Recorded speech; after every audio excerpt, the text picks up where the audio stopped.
2 days later, in the toy store, I was thinking about a birthday present for my son.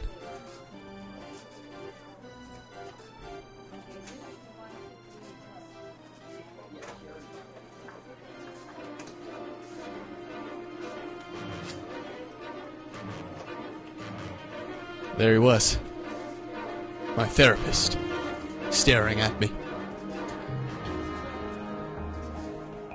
I knew that if I pretended he wasn't following me, he'd know that I knew. And who knows what he'd do then? He'd probably have to kill me. He had the look of a double agent. My cover was blown.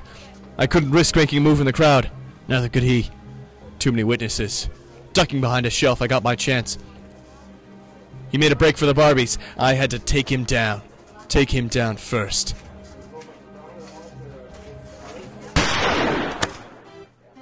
I was going to have to tell my wife what was happening. My wife and I are very happily married. We've been married for a long time, and we live together in a state of permanent tranquility. She's the main breadwinner, and I'm the main parent, and these roles suit us both just perfectly.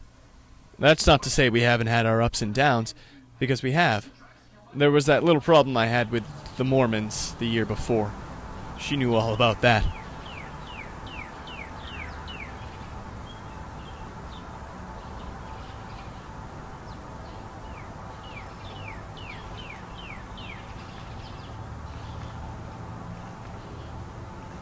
It was just that they kept coming to my door. They kept saying I was their leader. They said I was calling them through an ultrasonic frequency. I told them the next time to try the phone, or a microwave oven. I knew they weren't Mormons. With the right voice box technology, any alien could invade Earth and claim spiritual authenticity. But each time they knocked, I opened the door and maintained my decorum. And after several months of politeness, they stopped coming. I figured they'd passed us over for another sucker planet. And even if they were Mormons, there was nothing I could do about it. I was an atheist, for Christ's sake. I was relieved when they stopped coming. But, to tell the truth, I also missed them a little bit. My wife was understanding throughout the whole episode, although somehow she was never home when the Mormons came by. She said she hoped I would talk about it with my therapist. I didn't, of course, but I felt compelled to tell her that my therapist was following me. We were sitting together watching TV. He's what? I know it sounds strange, but a couple times a week. A dozen times. Weird. Are you sure it's him? She cuts me off. I crossed my arms and gave my wife a look.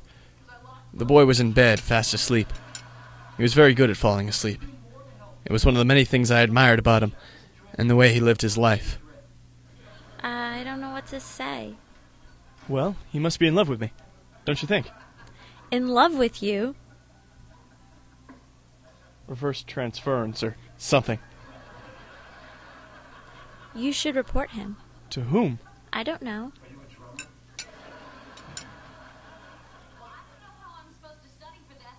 I'm thinking about stopping. Stopping what? Going to see him? Really?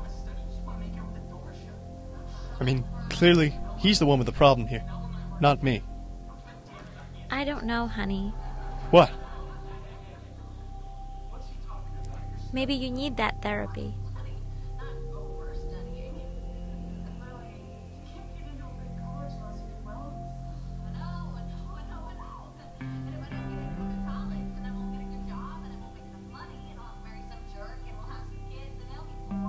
I know that my wife doesn't believe that my therapist is following me. She didn't really believe that the Mormons, or whatever they were trying to make me their leader either. But she humors me, which is sweet of her. And then it stopped. As suddenly as he began, my therapist stopped following me. Several days went by before I realized I hadn't seen him in any of the shops for a while. Then a whole week passed. I waited another week before I risked saying anything, and then, of course, I didn't want to say anything too direct or incriminating. So What I said was...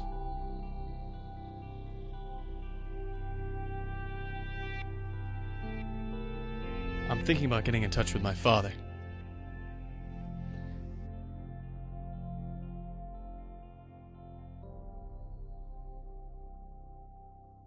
I'm thinking about giving him a call. People are strange.